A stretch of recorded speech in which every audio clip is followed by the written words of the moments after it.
This is the Future of Automotive with Steve Greenfield. Well, welcome back to the Future of Automotive. We're in the studio this week with one of my favorite people in the entire industry, John Fitzpatrick, CEO of Force Marketing, here in Atlanta with me. And so it's a short drive up here to the studio. That's right. We're really happy to be here today. And we're going to riff a little bit about 2025, the trends affecting dealers right now in the industry. We're coming on NADA. We just had an election.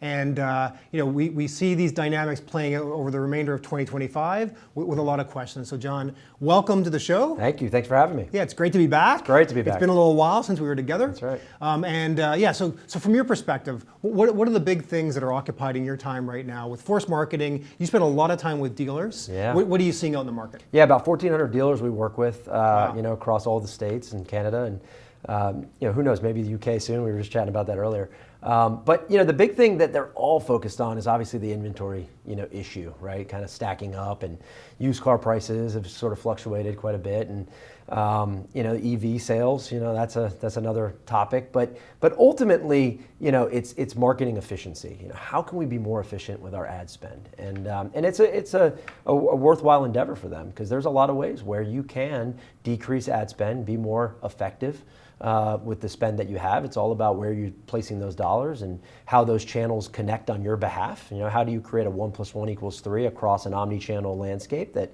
give you more bang for your buck in advertising and in marketing? And that's what we specialize in. So that's where we like to come into a dealer group, whether we've already had them and we're constantly taking a fresh look, which is a big part of this time of year, is really ensuring that we are operating with our dealer partners, whether they've been with us 10 years, 15 years, or 5 months, with a constant fresh look. Are we doing the best that we can be, with their ad dollar, and treating it like it's our own? And that's what's occupying a lot of the conversations right now. That's cool. Well, we were talking earlier. I mean, when I'm on YouTube or Hulu, I'm not seeing dealer advertising. What's going on? Because you think this is where the eyeballs have gone. They're flocked to this great rich vein to go mine. Yet I'm really not seeing dealers, at least locally here in Atlanta, advertising. Where's the disconnect, and what should dealers be thinking about doing about it? Sure. The stream, as we call it, all things streaming media, whether that's audio or video. Yep. You just look at the consumption, right? There's a tremendous amount of time being spent inside of every single one of the households around a dealership, all on a device of some sort. And with the cord cutting at where that is, and the consumers, digesting their media, through the stream, you've got to be there. I think dealers have come along that path, but there's still, to your point, Steve, so much opportunity there, and it's a big focal point for us, not only in 2024, but in 2025, is bringing together we've sort of internally described it as a poker hand, but we have a seat at the trade desk. We've got a great partnership with Amazon. We've got a great partnership with NBC, Universal, and Peacock to get direct publishing access through a partnership that we forged with Constellation and their platform. And that really gives us an opportunity to take a dealer's budget and be very, very efficient and effective in each one of those channels, if you're thinking about the stream. What you're referencing, and I turn on streaming media, maybe YouTube TV, and I'm not seeing car dealer advertising. Yeah, exactly. Right? There's two things. Either they're not there and they're not spending there, because for whatever reason they don't believe that's where their dollar should be. Or they think they're spending there. Mm-hmm. They're working with their local rep that they've been on their linear TV, sort of buy, or their ad agency who works with, the local reps. And they're sort of getting what we dubbed a sort of linear 2.0 approach to the stream. But in reality, what's happening is they're accessing a lot of that local television's access to the stream, which, without getting too complicated, is not going to appear as frequently as they would like, and certainly as we would like. And so look, it goes back to the same reach and frequency component, right? You've got to reach the car buyers, and then once you find the car buyers, hit them with as much frequency as possible. The stream absolutely allows you to do that in ways that you could never do with linear television. Mm-hmm. And the reporting aspects and being able to see the footfall and who actually came into the dealership, that just because, as long as they come in with this, yep, we're able to say, well, they watched it on this device at this household, and then they showed up at the dealership, sure, to either make a purchase or service their vehicle. That's highly effective. You're not seeing as many dealers participate in that level of streaming media, and that's kind of what we've been out there preaching for quite some time. And I wonder if the bridge is, I've got a dealer who grew up within the business and is used to buying the marketplaces, cars.com, CarGurus, Autotrader.com. They're used to buying keywords, right? They've evolved to thinking about buying Facebook ads, et cetera. Is it a bridge too far for a dealer? Like, what are practical next steps? If I'm a dealer listening to this segment, Sure. and like, okay, Grit, John's convinced me. This is the way of the future. I got to get on board. Sure. What are the practical next steps just to get their toes in the pool and get started? Yeah, have some conversations, right, with folks like a Force Marketing that have a product, that have showcased a specific access to the stream, right? And so I think that's really, really important. I think if you're talking to, and look, I may anger some linear reps that are watching this, but I think their strategy is still to this day outdated.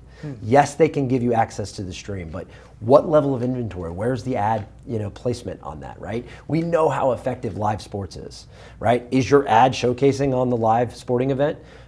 Probably not if you're just taking a linear 2.0 approach, right? Do you have direct access to NBC Sunday Night Football? Okay, that's a different story. Right. And will my ad show up with decent frequency on that big programming event? Okay, that's a different conversation.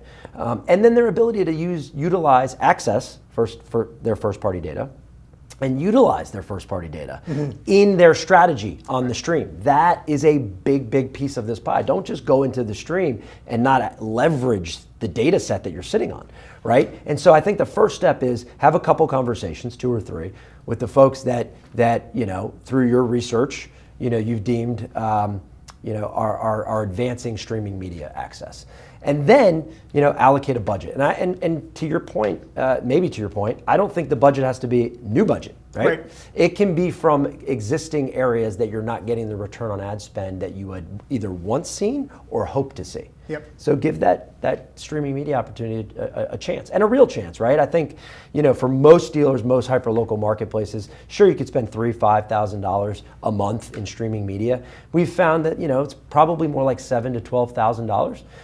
But I also know that $7,000 to $12,000 can be found in almost every single marketing budget in every single dealership, right? You may have to move some things around. You may have to say no to some legacy thinking, right, but you can find $7,000 to $10,000. Sure, reallocate. So let's riff off of this a little bit. Sure. So we'll pull up a slide here and show that according to NADA, the average advertising spend per new car sold, if we go back to the beginning of the internet, 1997, it was $370 per car sold.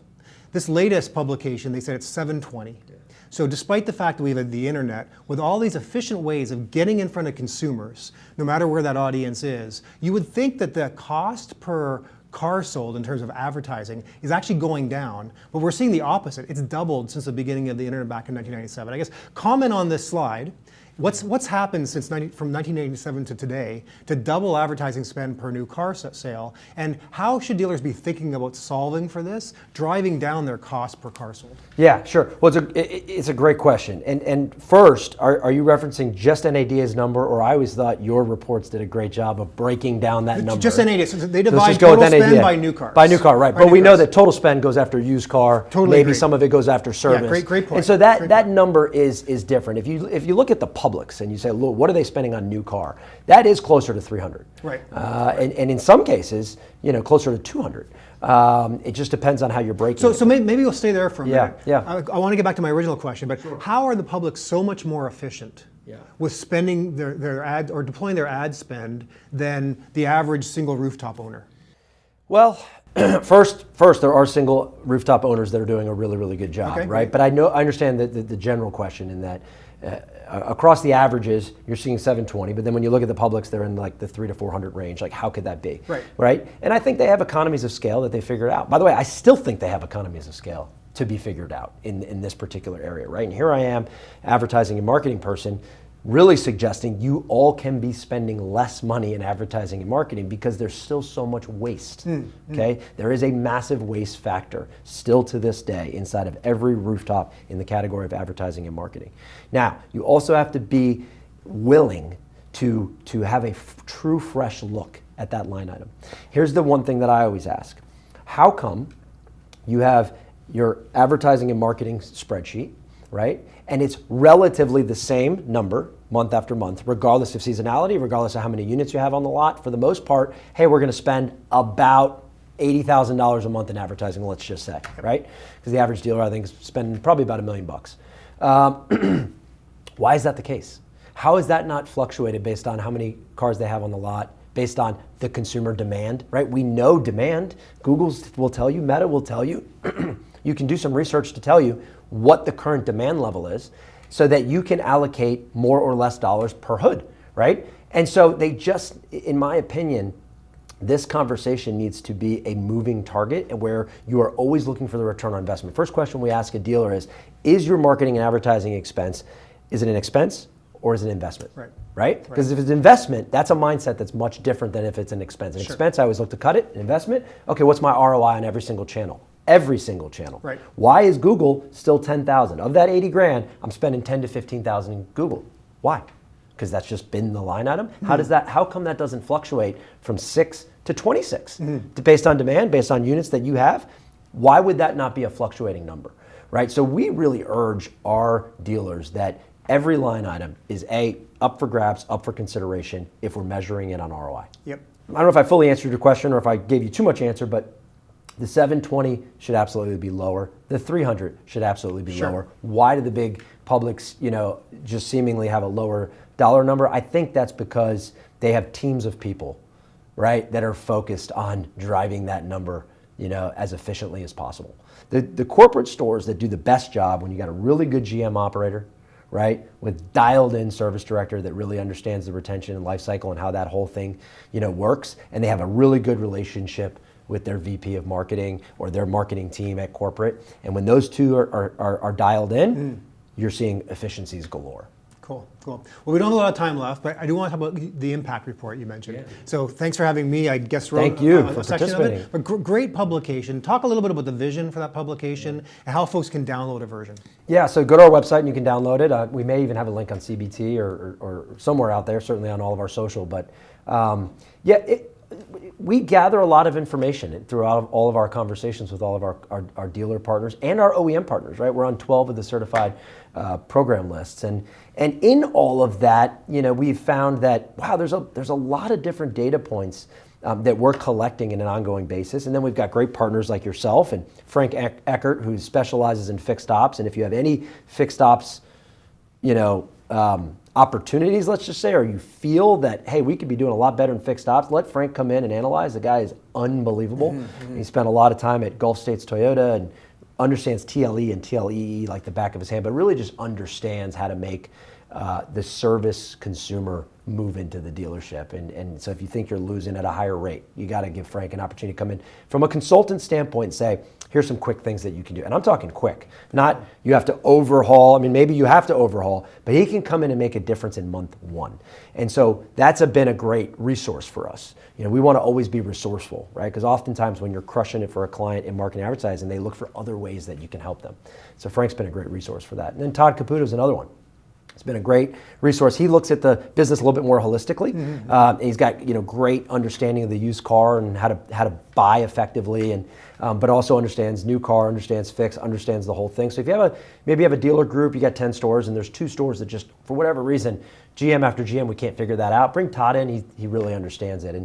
And it's folks like that, and then you and all the great things you do, not only on the technology side, but the macros. Like you have a great view of the macros and what you bring together. So we wanted to bring in those resources and then share a little bit about what we're hearing and what we're seeing in the marketplace.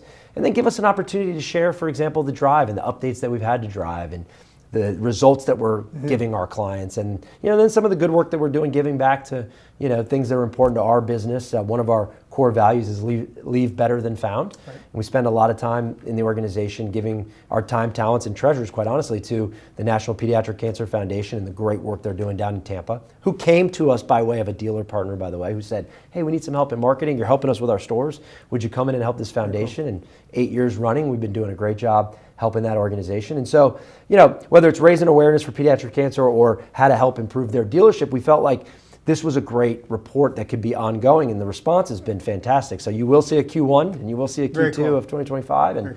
And if we can be thought leaders in the space, sharing is caring. Here's what we're seeing, put it out there, give, and the ask may never have to happen because someone will say, you know what, we've really valued a lot of the content you guys put out in the space, and And we'd love for you to come in, and obviously that's the big opportunity. Well, they ask us to come in and partner with their dealership. Yep. So, well, good for you guys. That's a great cause, great publication, and looking forward to seeing it grow. Thank you. So, John, thank you for your time today. I mean, we're already in a time. Is that Just right? passed that quickly. So good to catch up. Happy holidays. Yeah, happy holidays. And for everyone out there, welcome back, and we appreciate you being here for the Future of Automotive for this week, and we will see you next week. Thanks for watching The Future of Automotive with Steve Greenfield.